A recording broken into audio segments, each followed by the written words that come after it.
Well, NASA is set to land Boeing's Starliner back on Earth this evening without its astronauts. This is as the vessel has already been plagued with so many issues that Boeing might cancel the entire project. So there are problems that include helium leaks, delays, ballooning costs, and now a number of strange noises coming from inside the craft. So for the latest, we're joined this morning by Paul Delaney, professor of physics and astronomy at York University. Hey, Paul, nice to have you back. I like the tie that you wore in support and your background as well. This craft is set to leave the ISS dock at 6 o'clock tonight, 6:04 actually. The weather's still looking good. It'll take around 6 hours to return to Earth. Is the leaving of the spacecraft from the ISS considered a success or a failure? The leaving itself is not either a success or a failure. The fact that NASA and Boeing have moved it to this point suggests that they've learned as much as they can in orbit. That's why it's been on station now for nearly 3 months to try and better understand all those problems that you cited earlier. Leaving says we've done all we can. Let's bring the craft home and let us see how the propulsion system behaves during this critical re-entry phase. So it's a really important moment for Boeing, for Starliner. There is every expectation from Boeing that it will be a successful re-entry. NASA wasn't quite so supportive of that, which is why the 2 astronauts are staying on station. But all eyes will be on the sky tonight for that 6-hour period. And fingers crossed that in New Mexico, in the Space Harbor, we will find the spacecraft Starliner tomorrow morning. Paul Delaney, you and I disagree on this one point. I seem to think that when you plan for 8 days in space and you instead end up spending 8 months in space, that's got to be inconvenient and frustrating and all kinds of things. But you have a different opinion. You think this is great.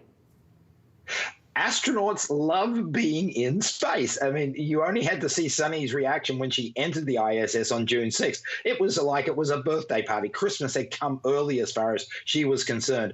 These are 2 veteran professional astronauts who have been at the International Space Station twice before. The fact that they now have yet another opportunity to be in space for 6 months, somewhat inconvenient to the families, no question. But from their professional perspective, they've got to love it. They're really, really happy to be up there in this regard. So it's not an issue from their point of view. They are safe. They are integrated into the ISS team. They'll come home on Dragon next February. But from the point of view of Boeing, not being able to bring their astronauts home on the same spaceship, that's a little embarrassing. Okay, so let's talk about that. And NASA as well, because they partnered with Boeing on this, and now Elon Musk's company has to rescue them. What does that do for this program? Well, certainly SpaceX has got a grin from ear to ear. There's no doubt in the world about that. I don't think it's a big issue for NASA. NASA has commissioned Boeing to deliver a space taxi. And as a consequence, it's all on Boeing, in my mind, to deliver that. It's a contract that NASA has with Boeing. Boeing has overrun that contract. They're running 5 years late. There's a whole lot of issues that have arisen out of Starliner that I don't think can be put at the feet of NASA. NASA made the brave call that said, we have not got enough confidence to put astronauts on this vehicle coming home. That was the right call as far as I'm concerned. It doesn't mean that Boeing will not bring Starliner home safely, but the confidence level from NASA was not high enough. Boeing has to look at everything that has happened with this vehicle and I think make a decision. Are they going to pursue this and throw more money at the project, which they have to do to give NASA its second space taxi? It'll be an interesting political period to see over the next couple of weeks. Can I ask you about Boeing's reputation? Because they're commercial airliners, you know, they're before House Committee, there were some fatalities, and now their spacecraft can't get its astronauts home. What does this do to that company overall?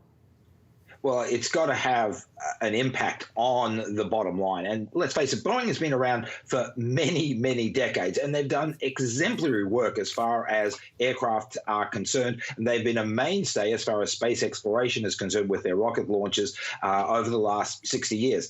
This is definitely a down period in the company's history, and Boeing the Starliner further exemplifies the challenges that their aircraft have had over the last couple of years.